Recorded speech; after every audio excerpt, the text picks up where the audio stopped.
everybody has the capability of working with things that are going on in their own bodies.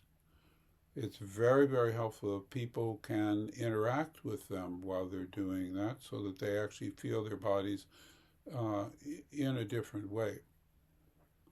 But I will say from my own experience that when a person becomes present in their body by feeling a place that's uncomfortable, by noticing what it feels like, by breathing into it, and by touching it from the outside, even from describing what they feel and the shape of what they feel inside, things start to change.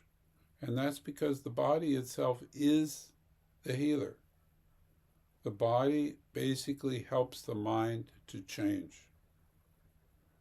When the mind feels enclosed, when the mind feels like trapped in pain and trapped in some kind of uh, limitation, then the mind basically wants to check out. And what I'm suggesting in my writing and in my experience with clients and teaching classes and so on is that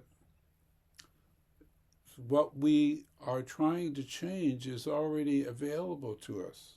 The body is designed to give us information all the time. And when we actually go in and become comfortable with that interaction with the information, then things change in our lives. We start to appreciate what an amazing journey this is.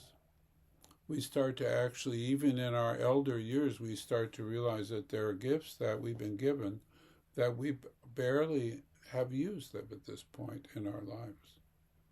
So if you feel limitation in your body, if you feel limitation in your life, maybe one of the things that you can learn from what we're talking about here is that you can approach it yourself.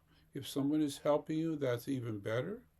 If they put their hands on that part of the body where you feel discomfort and you just breathe into their hands, all of a sudden your discomfort is going to change.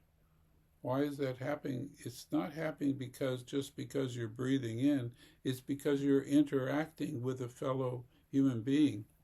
You see this in the animal kingdom all the time. Horses lean up against one another. What are they doing? What are they sharing?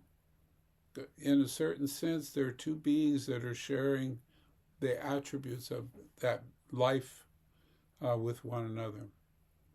I wrote about in this issue of Presency about my friend Joe, who was diagnosed with uh, prostate cancer and given a very poor prognosis about continuing life. Koito and I trained some other men to work with Joe. We started with a group of men, and all they did was put their hands in the places where he had the most pain, which is where he had tumors in his bones. Joe would breathe into their hands. They could feel his breath coming into their hands. They could feel Joe interacting, and very soon the pain that Joe was feeling in those tumors was gone. Was it gone because of the man? Partly it was gone because of the man, and partly it was gone because of the interaction that they had with one another. So this is a very, very basic thing about living in a body.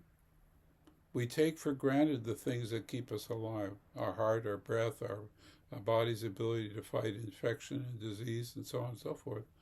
But what we don't realize is that there are other assets from living inside the body that we can learn. We can learn directly from the body.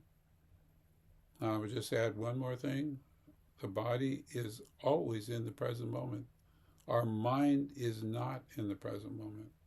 And when it joins with the systems in the body, feels the sensations, interacts with those sensations, it starts to learn to become present.